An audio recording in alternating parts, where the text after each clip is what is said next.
Welcome to the Microcast, the short-form podcast from Microcosm Coaching, where we break down the science, strategy, and psychology behind smarter endurance training. Each week, we tackle a key concept in running, training, or recovery, and we give you practical tools you can apply right away, whether you're building back, leveling up, or chasing down a big goal. We keep it short, evidence-based, and grounded in real coaching experience. No hype, no fluff, just actionable insights to help you train sustainably and perform at your best. Let's get into it. Hello, hello. Howdy. We are here. So ready for today's podcast. So ready. We had to delay recording by a couple of minutes because we were eating a snack. Well, I'm carved up. I'm carved up as well and ready to rock. There's Excited. no better state to be in than a carved state. Yeah, I never podcast fasted. I'd be too hangry for that. Same, It would just I know. be a bad My podcast. personality is so bad when I'm hungry. I'm excited to get into today's topics. How are you feeling about things? I'm excited because we're talking about injury prevention, Yeah. which is huge. And I mean, let's just be honest. We're not going to be able to, it's a complicated topic. We are going to talk about it in a pretty zoomed out, broad strokes way so that it's the most useful to the largest amount of people, but also doing so with humility of we're not going to pretend that we're addressing absolutely every single factor that can contribute to training. But nonetheless, it is still extremely useful as a discussion. I love that. It is very useful, even if it's broad strokes. And of course, we're going to get into some specifics as well, as we always do. We always do. But if you're an athlete like me who is been dealing with some consistent niggles over a long period of time, pay attention to this one because there's a lot of good information in here. And there's some stuff that even for me, when we were making this outline, I was like, wish I was more on top of that. 12 months ago, or else I wouldn't be where I'm at right now. But Chekhov's knee pain. Hey, you know what? We're going to fail forward in today's episode. Exactly. So our hot or not is going to be injury prevention related. We're going to zag for a second. We're going to answer a listener question about training while sick, which I think is, connected. Injury, illness they're both bummer things that happen extremely frequently to some folks. And we're going to talk about what to do if you're feeling sick. And then we'll get into the bulk of our discussion about injury prevention. So, all right, let's get into it. It'll be good. All right. Hot or not, foam rolling for injury prevention. Everybody's favorite $50 recovery tool. We have the foam No, roller. you can get them for $20 on Amazon. Are they $20 now? Yeah. Damn, dude. I remember the first foam roller I bought from REI. I was like, really? Is this how much I'm paying for this? Literally, this giant foam, toilet paper tube. Thing of foam. Okay, so what is it? Everyone's got one. We all know what it is. It's a big toilet paper roll that's filled in with soft foam, so you can polyurethane. roll out. Rolling before and after runs. It's something that we all do. At least most of us do it.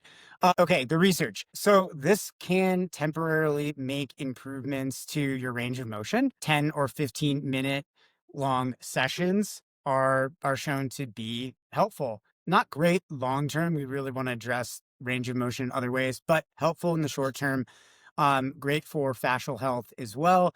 And it can help with perceived soreness. Yeah.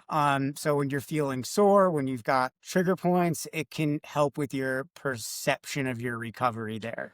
Yeah. So this is one of those things. It's the operative word here because systematic reviews are pretty clear that foam rolling, there's no consistent evidence that it prevents injury or prevents injuries, right? There can be some ways where if you have a tightness or something, it can help alleviate that, or if you have an injury that's potentially based on a specific range of motion issue, targeting that specifically can help. But just foam rolling, writ large, not shown in the evidence to be helpful in terms of injury prevention because typically it addresses the symptoms and not causes of things. So if your calves are too tight because you've been doing too much vert too soon, or there's something in your biomechanics that's overloading the lower legs, rolling doesn't fix the too much too soon. It doesn't fix it.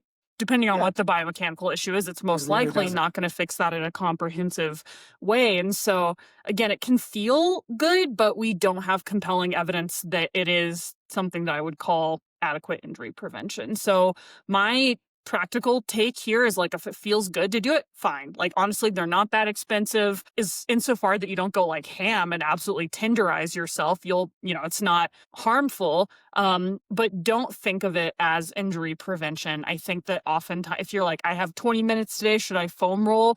I would foam roll or do mobility and strength. I would do that mobility and strength every single time. And also just manage your training load properly. So what's the verdict on this? Tepid. Tepid. Very tepid. I think it's hot. That's a personal preference. And, why not? You have a very close Why relationship with your foam Yeah, rolling. I roll every day. I like it. I like the temporary perception that things are getting You better. also have a specific tightness that you can work out with a foam roller. Again, it's not preventing injury. It's addressing a symptom that's fair to address through the foam rolling. I think that's a good use case. All right, knee straps and patellar bands. I feel like this is something like whenever this is like classic turkey trot outfit here. The patellar bands? Yeah. Every time I see one of those, I'm like, all right. We've got a runner in the house. Yeah. So what this is like the thing that wraps around your knee, which are, sometimes people will reach for them if they're experiencing runner's knee or patellar tendinopathy. There's decent evidence that can reduce pain temporarily. We do see that. Again, that's the perception of pain. There's not like a specific, like, we measured this definitive thing, like the mechanics have changed and we can measure it. It can change the loading pattern on your patellar tendon, but the issue here is that reduces pain is not the same thing as prevents injury or fixes the problem. So we don't want to just out and out conflate those things. Agreed. So I think the concern here is that you want to avoid masking pain to keep training the same way, which will worsen things. You need to identify the underlying issue.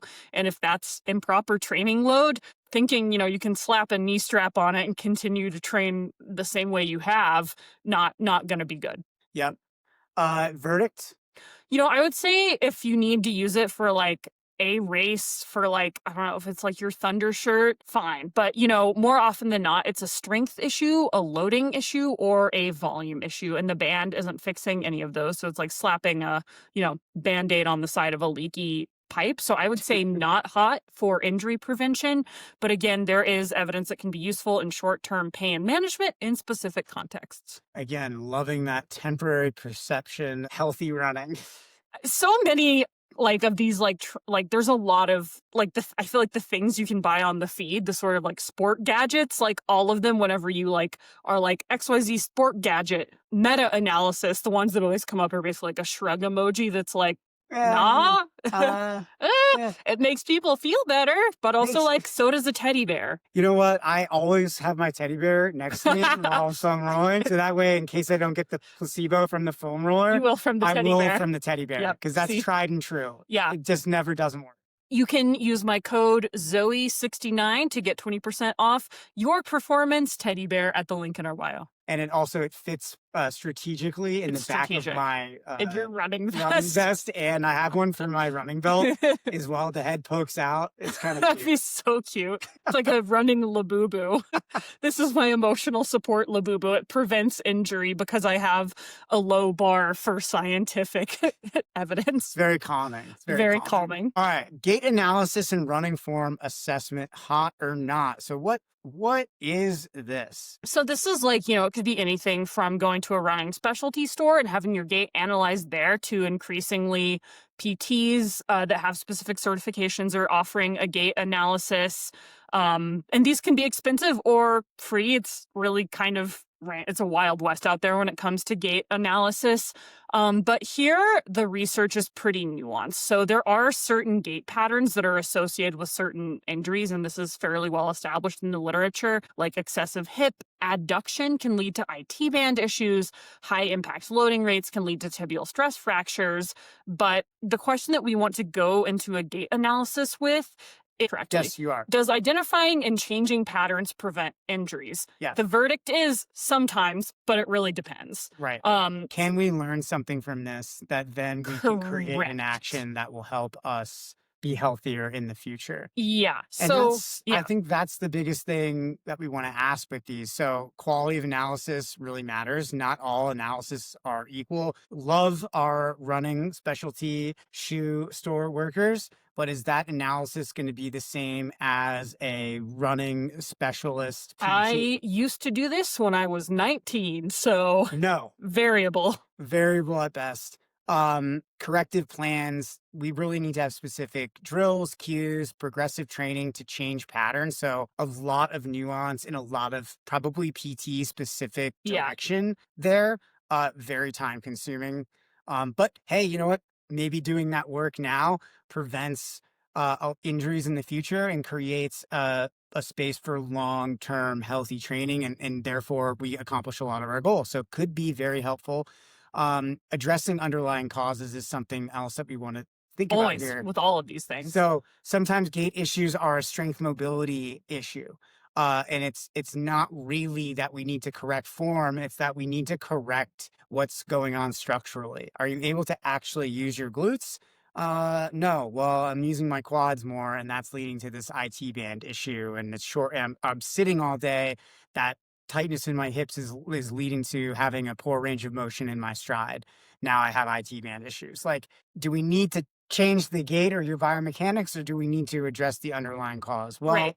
And and gait retraining isn't out and out recommended in the research. There is no like best gait. Some people with extremely funky gaits can run injury-free and effectively for themselves. Because when you have to retrain your gait, you're going to lose a lot of efficiency and economy in the process. And because you're changing those loading patterns, it inherently opens up risk of other injuries. So that's something you always want to proceed with caution about. And we're not saying it never has a use. It certainly does. And I think it can be worth it in the case of recurrent injuries that don't make sense in another context. Like you're recovering well, you're eating well, you're doing strength, like you've got all of your other bases covered. That would sort of be the moment where I would like get your Dr. House on and maybe get a gait analysis.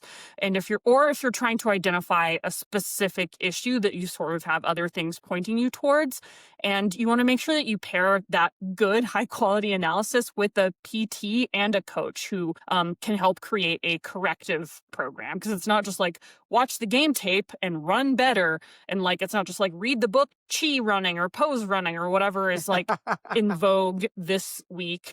So I don't think it's worth it if you're like just curious about your form, you're not currently hurt. It's probably not worth a lot of money if you're not already investing in a coach, in a nutritionist, in a strength training coach, and doing all of those things consistently and covering your bases. I mean, there's so much percentages before we need to go into something quite as nuanced as this. Yeah. So I would say I'm going to go not hot on this one. I'm going to say hot with an asterisk if it's a good analysis, you're willing to act on the results. Not hot if it's a one-time assessment, no follow-up, and no clear reason for pursuing it in the first place. Damn, that's a caveated hot. So many It's like if you take like, one flap of the butterfly's wings. All right, number 4, minimalist or barefoot running. Does it prevent injury? So that's a great question. Does it prevent injury? So what is this? Running in minimal shoes, like the classic 5 fingers, or just running barefoot? That means without shoes at all, for those of you who are confused about that. For the 4th graders tuning in. So the research is nuanced on this. Some studies show this reduces impact forces and encourages forefoot strike. Other studies show that this actually increases risk of foot and calf injuries. And keyword here is it increases these risks during transition. Yeah, so the key word there being transition, and here's where things get kind of messy and nuanced in a fun way. The biggest injury predictor isn't shoe type. There's actually no clear correlation between just like shoe type and aggregate, like the average runner. Like softer shoes don't necessarily prevent injury than like a harder shoe. Like the softness of the cushioning isn't strongly correlated with injury, even like when you throw in the chaos of like plated, non-plated, like all of these things drop. I mean, well, actually with zero drop, we do see a higher incidence in lower leg injuries, but the biggest predictor of injury just simply isn't shoe type. It's those rapid changes in training load. So well, here's another rapid change. Switching from traditional to minimalist shoes actually is a rapid change. So there's a huge change in the load on your feet and lower legs when you go from a more traditional shoe to a minimalist shoe. So you could get hurt from that. If you do that wrong, yeah, you're more likely to get hurt. So that's definitely something to be aware of. If you want to try it, very gradual transitions. So months, not weeks. Start with short distances. Every few runs, you're switching into minimalist.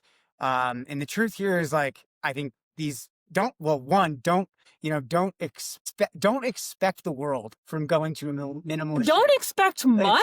There's no evidence to show that that's going to help improve necessarily a lot of risk to injury. If you want to read something fun while you're cooking dinner, Google 5-finger class action lawsuit. I love when you bring that up. You bring it up every time I do. Talk about this subject Because it's juicy. The amount of people that got like a $7 payout is pretty comical. Likely your performance is going to go down as a result of switching up your footwear like that. Your running economy is going to change based on what kind of shoes you wear. Yep. And so then your paces are going to change, how the running feels, RPE. Things are going to need to be adjusted. And again, the truth is, don't expect the world from this. It's not a silver bullet. There's not really clear benefits, and there are very clear risks. There's not compelling evidence that it out and out prevents injury, but it is very good for helping secure celibacy.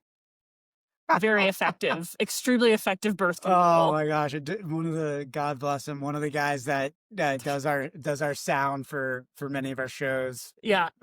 Always wears 5 fingers, and I'm just always worried about his plantar health. Dude, I mean, this is like, God bless high school Zoe. My like go-to outfit. I was like really into playing competitive ultimate frisbee. I would wear like a puka shell necklace, like women's cargo shorts, and I had some purple 5 fingers. Wow, so I need bad. Photo dude. evidence of this to it post on the internet. So bad. Or like sometimes when I did like a couple years in Italy, I tried to like mix it up with like my Euro trash look, and I would wear like skinny jeans and purple Vibram 5 fingers. So you were involved in the lawsuit. You were involved. Did I get my $750? You'll never know. I get it. A lot. I get it now. That's you understand? That's $750. So many things just clicked into place. Game changer. Yeah. 5 fingers in my Carhartt. So we have transitioning. We have a listener. It's all about those transitions. All about those transitions. They are high risk, even for podcasters. We have a listener Q&A about training when sick. I have a goal race in 8 weeks, but I got sick and missed 10 days of training. Should I try to make up the missed workouts or just move forward with the plan? Okay, here's the fast answer to this, but we'll go into more details. Move forward with your plan. Don't try to make up the missed workouts. And here's why. Here's why we're going to do that. So first and foremost, fitness decay versus fatigue decay. Let's talk about these two factors. So your fitness decays slowly. We've talked about this a lot on past podcasts. It takes a long time for you to detrain. Yes. So we have this endurance bank that's cumulative that we build up over time. Those aerobic adaptations, mitochondrial density, capillary development, metabolic efficiency, all of that, it builds up slowly over time, and it takes a lot of time to decline. Yeah, it takes weeks to significantly decline. Right, absolutely. So 10 days off, we've lost very little fitness, maybe 5%. Maybe 10%. Yeah, it'd be like really hard to even measure. It's pretty contextual, but like very, very little fitness would be lost. And at the same time, we also have to think about fatigue decay. So your fatigue decays quickly. Good news. Yes. So accumulated training stress and muscular fatigue clear out much faster than fitness declines. This means you're actually more rested now than you were before getting sick. Yeah. So net benefit, net effect. Let's talk about that. You may have lost a small amount of fitness, but you've cleared out that fatigue. Love it. So this means you're in a better position to absorb harder training than you were before the illness. Yeah. So let's talk about why you shouldn't make up workouts. Let's talk about why that backfires from a physiology context. This is one of the biggest mistakes I see newer runners make. They're like, I'll make up the miles. And that's not how anything work. Right. So tell me a little bit about how like a time sensitivity plays into this. Yeah, so training stimulus is time sensitive. Each workout builds on previous sessions in a specific sequence. The adaptation window for a workout you missed 2 weeks ago has already closed. Your body has moved on. And illness is a stress multiplier. Your immune system, nervous system, and metabolic systems are still recovering from being sick. Adding extra training load on top of this creates a compounding stress effect. So, like, even if theoretically you could white knuckle your way through a workout, your body likely doesn't have the resources available it needs to adapt to that. So you're really just putting it deeper in a hole. And you can't compress adaptation because your body needs time between hard stimuli to actually adapt. So stacking missed workouts on top of your current plan just creates excessive stress without any additional benefit, because recovery is where the adaptation actually happens. But you said that I'm in a better state to handle stress after you've recovered. Oh, if I'm an athlete pushing back against missing, those workouts and wanting to, stack more because, well, hey, I heard on this podcast that like I actually just rested for 2 weeks. And so I'm ready for I can justify that by saying, well, I'm ready for more. Yeah. Well, in this period, your injury risk is going to go up significantly, and trying to cram volume will create this perfect storm of fatigued tissues, depleted immune function, and excessive training load. So that's how stress fractures and overuse injuries happen often, especially like if you've been sick, you've likely not been sleeping amazing, not been eating amazing. So sure, just because you've been on the couch, convalescing and watching Netflix, it's not like your body's like rearing and ready to go. There's a lot of things happening behind the scenes that we have to respect when it comes to reintroducing training load. Right. Agreed. So like you haven't lost fitness, but there's still the context of like, we don't just want to like, pick back up. Like it's complicated. You're going to ease back into where you were. Yeah. Especially depending on how sick you were. So the physiology of getting sick during training is really important to understand. Yep. Illness is a catabolic state. When you're sick, your body breaks down muscle tissue to fuel the immune response, and you need time to rebuild this. You also have glycogen stores that are depleted during this time. Mm-hmm. So fighting infection, it uses significant energy resources and reserves. Jumping back into hard training before fully restocking on these stores limits workout quality, and it impacts your recovery. Yeah. And this is a big mistake I see athletes make here is they like, oh, I've had 24 hours feeling normal, I'm going to do my interval training. And it's like, no, not how that works. We really need to have a couple more days where you're fueling and hydrating normally to replenish those glycogen stores before you can actually go out there and train. And it's not because you're probably capable of getting that workout done, but the issue is the quality is going to be diminished, and then the recovery is going to be diminished. So the likelihood of maybe getting sick again or provoking a setback is higher. You're going into that session not quite prepared. Inflammatory markers are also elevated at this time. So your body is still dealing with systemic inflammation after illness. And that's going to be, adding training inflammation on top of that. We're going to extend recovery time rather than accelerate fitness. Exactly. So here's what athletes should do instead is resume your training at a reduced volume. So again, just going to give some broad numbers to it. It's extremely individually variable, hence the coaching industry as a whole. So start with 50 to 70% of where you left off and build back up over 7 to 10 days. And that'll give your body time to remember the training stimulus without totally overwhelming it. And I would prioritize those key workouts over total volume. If you need to trim something, keep those quality sessions and reduce easy mileage. Again, depending on the nature of the sickness, how an athlete's feeling. Doesn't mean we're going to jump right back in with huge workouts, but if they're feeling better, just depending on the context they're bringing into this period, I think that introducing a little bit of speed in the form of strides can be helpful, but you really want to listen to your body's return signals. Like if you have an elevated resting heart rate, persistent fatigue, or difficulty hitting usual paces, all mean that you need more recovery time before you dive into normal training. Yeah. and you want to focus on execution moving forward. The best thing you can do for your fitness is nail your training consistently from here on out, not try to recreate, relive, or make up something that happened in the past. You cannot. The past happened. So this is not Back to the Future. You cannot almost have intercourse with your mom in the 80s. Bottom line here, bottom line. So your body doesn't track missed workouts. It only responds to the training stress you apply moving forward. Trying to make up lost time usually just creates new problems while providing minimal benefit. Yeah, cool. Well, before we get into the bulk of our discussion today, we did want to tell you about two awesome coaches that we have on our team. Not only have these folks been very close colleagues of ours for years, but they're also very good friends and people that I have hit up these coaches for, feedback on my own training and questions. And I think it's important that both of them share our philosophy of effort-based sustainable training. And they're really good at working with masters athletes in particular, who are balancing training with the realities of careers, parenting, and bodies that might need a little more strategic recovery. Yeah, so Coach Skyler Sorokati and Coach Kyle Jones, these are our two masters specialist coaches at Microcosm.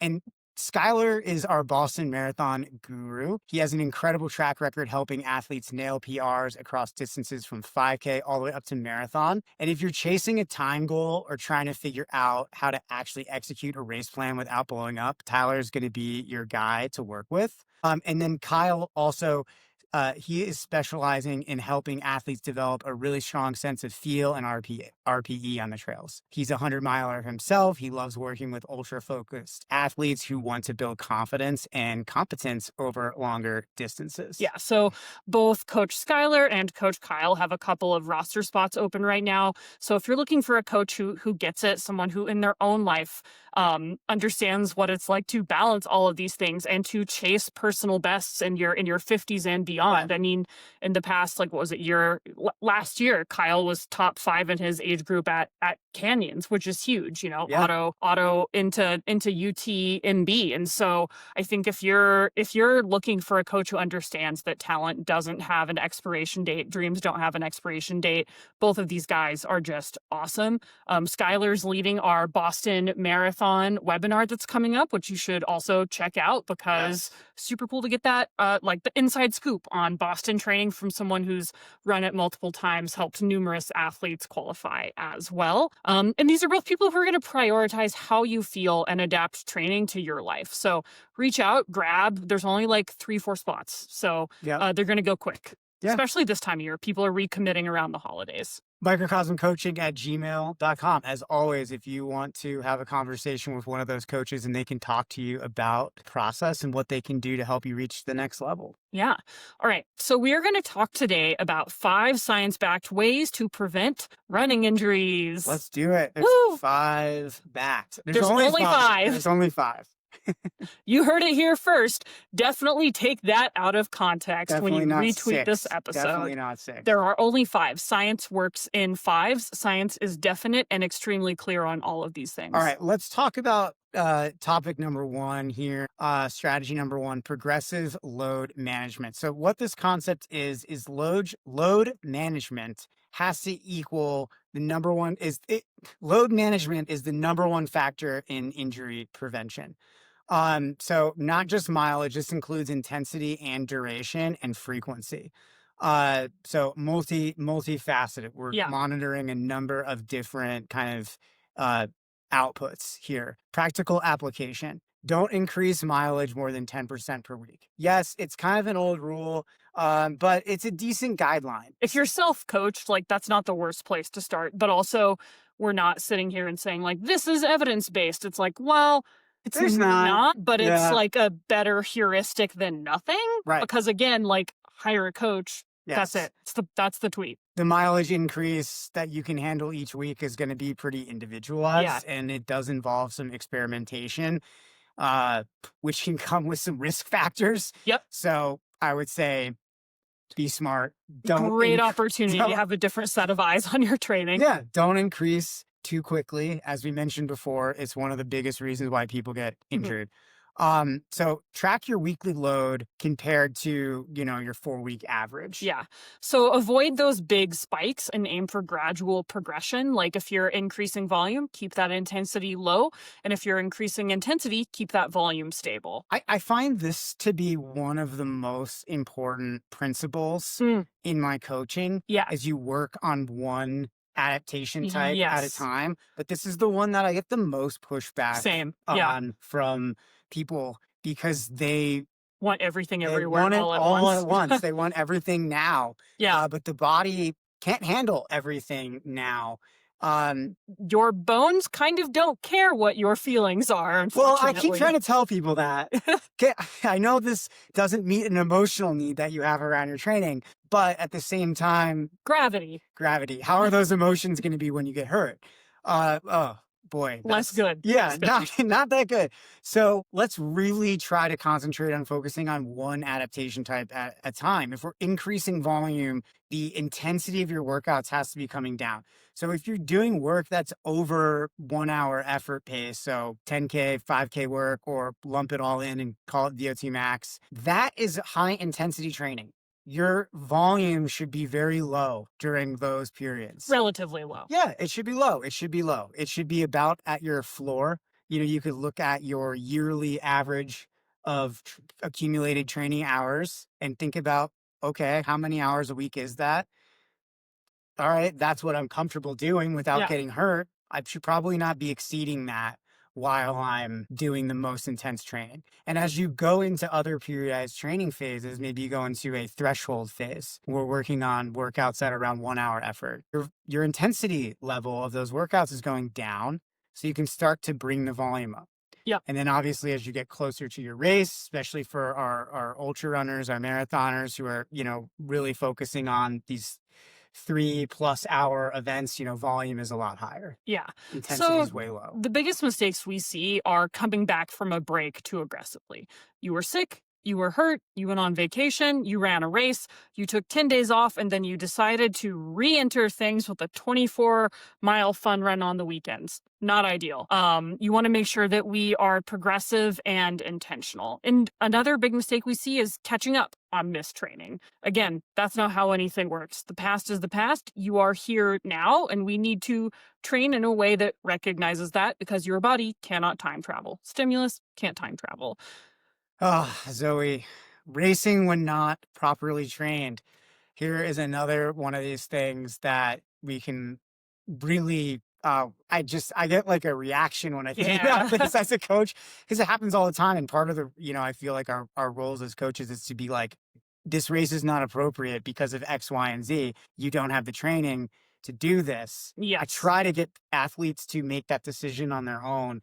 Only once in a while do I have to really step in and say, do this race. This is extremely rare. With our I only work with clients who are willing to commit for significant swaths of time. So I frankly am not interfacing with folks who don't have like pretty significant training history because full roster. So, but because of that, like thankfully, again, like folks who are just like living the lifestyle of being consistently committed, doing it. So, yeah, I think that this is something thankfully I've seen less in my coaching lately, but I used to see a lot more when I was younger, and I would coach people for like whatever length of time, and people would just be like, "Oh, I want to do this 100K despite the fact that I can only run 15, miles a week or whatever, or 2 hours a week." Right. And it's tough because people do get hurt that way. Yes. Yeah. And we don't want you guys to get hurt. We want you to be happy and healthy and train for long periods of time without interruptions. And that's always a tough one to balance of like what, sometimes when an athlete,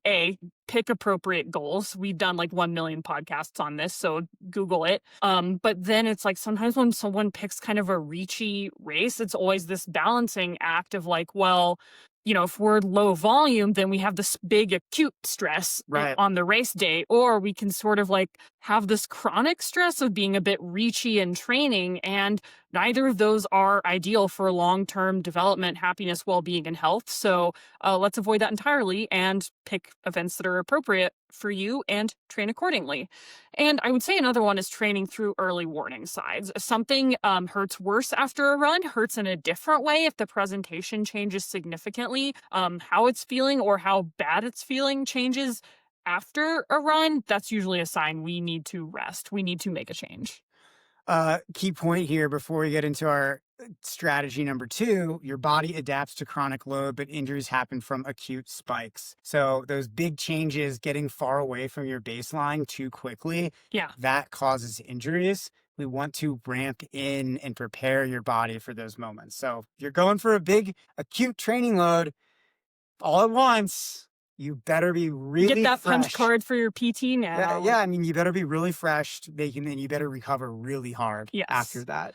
Yeah. Strategy number 2, strength training, parentheses, strategically. Strategic strength. Yeah, because what we can't do is just do like body pump or like do general lifting. I'm just going to lift heavy with my bros at the gym, or I'm going to do bar, or I'm going to do some random group exercise class. Well, that's not specific to the way that we're loading your body, and therefore I can't vouch for the efficacy. I can vouch for the fact that it's diminishing your capacity to recovery, but I can't vouch for if it's stressing your body in the ways that we want to stress it for the adaptations we want to provoke. So what does the research show us in this area? So there was a huge meta-analysis in 2014 by Lorison et al. That showed that strength training is extremely helpful for injury prevention, and it reduced injury risk by 1/3 to a half. But it also pointed out that the type of strength training really matters. So what we see in the research as being effective is heavy, slow resistance training, not just body weight. Doesn't mean you have to go to the gym and do like huge compound lifts.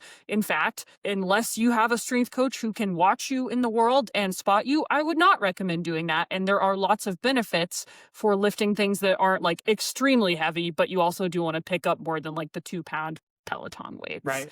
And you also want to look at progressive overload, just in the way that we do with your running, and in gradually increasing your load to provoke adaptations. You want to focus just some key areas, again, super individually variable depending on your background, your body, your biomechanics, your training history, but big areas for improvement are typically hip strength, so glutes, especially the gluteus medius, calf strength. So a big way that's usually we see foot issues, lower leg issues, plantar, calf, Achilles come from lower leg sort of things. Eccentric heel drops are very effective for this. Calf raises, but lowering down. Eccentric means the muscle is lengthening under load. Single leg stability, also big. Let's think about how running actually works. We want to mimic that in our strength training, even though, things like squats or even double leg deadlifts, I think can have a place in a well-rounded strength plan. We want to emphasize single leg strength because that's how running works. So things like single leg deadlifts, like single leg squats are pretty advanced. Yeah. Lunges, bridges, one-legged glute bridges, all of those are really great. And we want to look at foot and ankle strength and mobility. There are 1 million ways to do that I cannot list out on a podcast. So here are a few things that don't work well. Generic runner strength routines from the internet. You can find some stuff on hip strength. You can find some stuff on glute strength, but it's not going to actually address your individual issues, and weaknesses and imbalances. And other things that don't work. Only body weight exercises. We do need to have that progressive overload. If you're only doing body weight forever, you're probably not putting your body under enough load, enough stress to actually have any sort of positive impact. And we're not saying no body weight ever. Like there is a place there's plenty of moves that use body weight effectively. But if you're thinking I'm only ever going to do body weight because I follow a bunch of paleo influences or whatever, we're not doing that. Not progressing the load and same exercises over and over again can sometimes be problematic, especially if you're never progressing the load, and ignoring your specific weaknesses. And I think this is one of the things that I feel like every athlete, if you've made it this far in this conversation, if this is likely not your first time listening to this podcast, you probably have. And if it is, welcome. Yeah, we love you. Welcome. Develop a relationship with a PT who can get to know your specifics over time. Mm-hmm. I find this to be one of the best investments that I can make as a runner, is having a PT who really knows the areas that are challenging for me. Yeah. And who can consistently help me come up with creative ways to work within those restraints and to make gains. Yeah. So practical application, 2 times a week strength. I think is the minimum. That's the place to start. That's easy to balance into a 5 to 6 day running week. Heavy enough that the last 2 to 3 reps are challenging. We also want to consider a periodized approach to our strength. So are we aligning our strength with the phases of training that we're doing? Again, just doing random strength in a scattershot way. Like your strength should look different in a VO2 max block as it does in a threshold block, or just like an aerobic volume block, or when you're recovering from a race, or if you're recovering from patellar tendonitis. It should adapt not just to your specific needs, but also to the goals of the training. So another reason that just doing the Ashley Simpson YouTube workout or whatever, not going to be helpful. Yeah. And I really like this last point here of focusing on quality movements before adding on weight or going to more complicated workouts. Focus on getting your form right. Yeah. That's something that have found very helpful for me. Form is everything. Do it right before you do it heavy. Do it right. Because if you do it heavy and you're not doing it right, then you might as well not do it. Let's talk about strategy number 3, adequate recovery and sleep. You've heard it here before, but we're going to talk about it again. Because surprise, we're talking about recovery. Because you know what? You can't hear this enough. You can't hear it enough because your habits need work. My habits need work. My habits need work. We all are working on this stuff. Welcome to the club. You're a human. Okay. So the concept here is adaptation happens during recovery, not during training. Pause that, rewind it, repeat it. Adaptation happens during recovery, not during training. And sleep is the really non-negotiable part of this recovery process. So the research tells us that sleep deprivation increases injury risk by 1.7 times. So, not ideal. No, not what you want. If you get less than 8 hours of sleep, you have a higher risk for injury. And this is backed by the research. So recovery is inadequate when you get less than 8 hours, especially less than 7. You have worse motor control, more ankle sprains, more falls. Not just the acute stuff, but also it adds to that chronic load as well. I like that. Because your muscle repair happens during sleep, your neuromuscular coordination, like you mentioned, declines with fatigue. Your decision making, even if you're not consciously thinking of it, when to push off, when to back off, is impaired.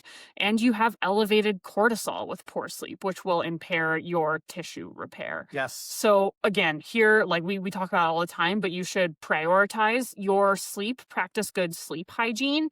Easy days need to actually be easy. Your rest days are training days. The adaptation happens here. If you're not resting, if you're not recovering, then you're not training, and don't fool yourself into thinking that you are. So don't skip rest because you feel fine. It's not how things work. Watch for that cumulative fatigue, especially feeling flat or feeling not good for multiple days, and especially if it doesn't resolve with a bit of rest. Signs you need more recovery: elevated resting heart rate, decreased HRV, mood swings, irritability, persistent soreness lasting more than 48 hours. Every run feels harder than it should, getting sick frequently. Probably some other stuff here on this list, but those are big ones. The big ones we want you guys to watch out for. And if you're feeling those things, make sure you go back. Am I fueling well? Am I sleeping well? What can I do to really make a difference in those big percentages? Can I make a small change? Can I get 1 more hour tonight? You just can't out-train poor recovery. Yep. All right. Modality number 4, mobility work. Targeted. Again, strategic, not generic. Man, not generic? Not generic. I just roll my calves and call it good? Call it good. Damn it. So here what we're talking about is different than stretching, which doesn't prevent injuries. We basically figured out that's not a thing in like the 80s. So anytime you have a coach, trainer, person that starts talking about stretching, run, don't walk away from that person after doing a dynamic warm-up and mobility. But you need a mobility program that addresses your specific limitations. Again, this is where it's great to phone a friend, like an expert who is trained in assessing these and building a PT, strength coach. There's, lots of folks that can, address this. But the research shows that static stretching pre-run doesn't prevent injuries. This is like one of the things that's like not that nuanced, not very disputed, not a ton of gray. General flexibility programs also don't reduce injury risk. I love doing yoga. I like it for my brain because I know that it doesn't help my running because the science doesn't show that it does. Wish it did, but also it's cool to have things in my life that aren't purely oriented around optimizing my running. But again, just like touching your toes, getting your down dog on doesn't reduce injury risk. It has a lot of other benefits, but broad strokes, that's not what we're achieving here. However, targeted mobility for specific limitations does help. So the difference between these things is stretching is more passive. We're going to be holding positions, and when we're working on mobility, this is going to be an active process of moving through your range of motion. And a generic routine is not specific to you, as we continually mention. What works for one person may not work for another, which is why it's kind of risky to like just go like YouTube like hip mobility. It might not like necessarily get to the things that you need to specifically work on for better than hips. No mobility. But again, Yes. like what I don't want someone to do is to just do like a generic mobility. Like if you know that you have tight hips, by all means, YouTube hip mobility. Again, let's Get not yourself started. get yourself started. Let's not let perfect be the enemy of good enough. But again, like getting a person who can actually identify your specific weaknesses is going to be the most optimal thing here. Right. Because that targeted work addresses your imbalances, your Yep. restrictions, the constraints that you have Yep. around your health and your training. So how do you identify your needs? How do you go about this, Zoe? Again, phone a friend, get an expert, ideally, but you can sort of self-assess really broad strokes, again, just to get you started here. If you have limited hip extension, that's going to impact your stride. If you have limited ankle dorsiflexion, that's going to impact your landing mechanics. If you have tight hip flexors, that will impact your posture while running.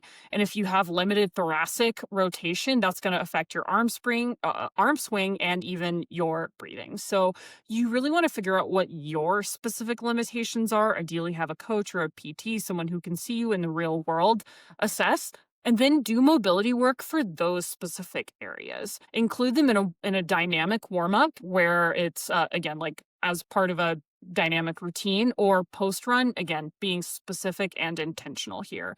And really focus on end range control, not just passive flexibility. You want to move through that range of moment, thinking about how these things work in running. So some things that I really like to see when I'm designing mobility programs for athletes are, again, it really depends on the individual, but just like Zoe's top fives, given no context, no nuance, just throwing shit at the wall here. 90-90 hip mobility, love that. I really like seeing ankle mobilization with a band, maybe some thoracic rotation drills or some shoulder opening drills, active hip flexor stretches with posterior tilt, or controlled articular rotations or CARs. Nice. Let's get into our strategy number 5. Yeah. So neuromuscular training and motor control, effective for injury prevention. So what this is thinking about how your brain controls your muscles, which is something that I think often gets overlooked in training, but is so key. So there was a huge study by Johnston et al. In 2020, which shows that neuromuscular training reduces injury risk. Again, we talked about how fatigue leads to decreased motor control, which leads to injury. But we have also seen that plyometric training can improve reactive strength and reduce injury through that same mechanism. So what neuromuscular training includes, and this is number 5, so I feel like this is the most overlooked one, but a lot of folks are doing this to some extent if you have a strength program or just well-rounded training. Balance work, so single leg stance, progressing difficulty, plyometrics like box jumps, pogo hops, love those if you're looking to get started in plyometrics, or bounding, running drills, high knees, butt kicks, skipping, grapevine, maybe not as helpful because it works on different planes than running, but it can be helpful in different contexts, and reactive work, so quick direction changes. Nice. And this works because we're improving the way our muscles fire, and those muscle firing patterns, we're creating more defined neural pathways and enhancing proprioception, our ability to understand where our body is in space, and we're building reactive strength. So reactive strength, we're absorbing and producing force quickly.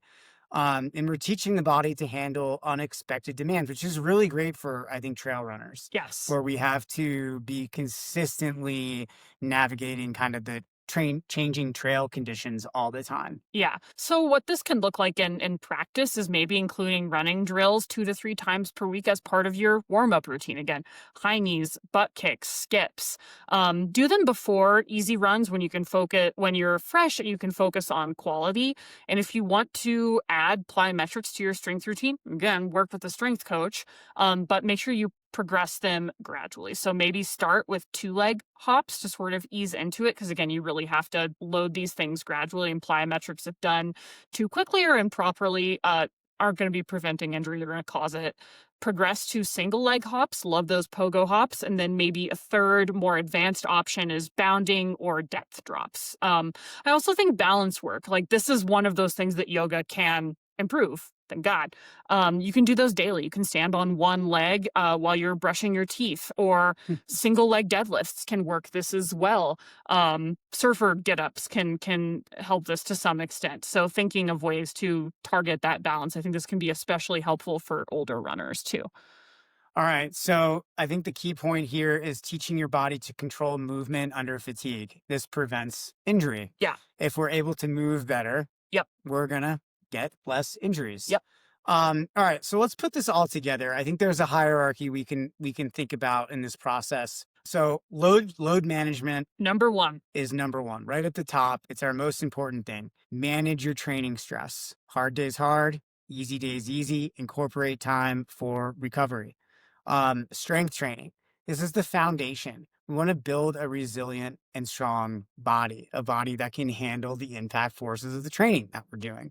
And then we have recovery here, number 3. And this is non-negotiable. It's where adaptation happens.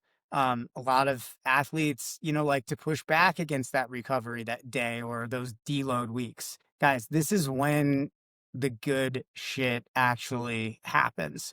You can only handle so much progressive overload, so much stress before you start to break down. Prevent that from happening by actually recovering. Yeah. Number 4, we have our mobility, and this is targeted to address your limitations. Again, working through a range of motion. This is not necessarily static stretching. And then number 5 is the neuromuscular aspect to all of this, our motor control under fatigue. What you don't want to do is try to implement all 5 at once. Don't want to go ham. Let's keep the main thing the main thing. You also don't want to skip number 1 and 2, that load management and strength training, and be like, screw it, I'm just going to start with neuromuscular training and mobility. There's a hierarchy here for a reason. The load management is more important. You can be perfect at doing your mobility, but if you're not managing your load and if you're not recovering, it doesn't matter at all. Again, avoid those generic routines that don't assess or address your needs. You should start with load management, track your training, progress it gradually, then add in strength training. Along the way, prioritizing sleep and recovery. And then that's when I think you can start, like, if you're nailing those, and then that's, I think, when we can assess and address those specific mobility limitations and gradually add in neuromuscular work, which when I build strength plans for athletes are just inherently a part of it. But the truth here about injury prevention is that it's not sexy and they are not quick fixes. It's not a vibrating ball that you can roll on once a week and feel magically better, or a green juice shot or turmeric or whatever the heck. It requires consistency over weeks and months, but it does work, and we do have evidence to back it up. So a couple key studies here. We're going to list these in the notes. Gabbett, 2016, Training Load and Injury. Nielsen et al., 2014, Load Monitoring in Runners. Orenson et al., 2014, Strength Training Meta-Analysis. Johnston et al., 2020, Neuromuscular Training. Guys, we really, really appreciate you all listening. We couldn't do this podcast without you as we're wrapping up and headed towards Thanksgiving, and just wanted to say we're grateful for this community. Tell a friend, share the podcast with somebody who would benefit from this. We love to get the word out and share the message. And if you have a question that you want us to address on a future podcast, or if you've got something that you want us to do for the Hot or Not, we love it when this stuff comes from the community. It makes it all the more fun. So microcosmcoaching@gmail.com. And as always, check us out on the web, microcosm-coaching.com.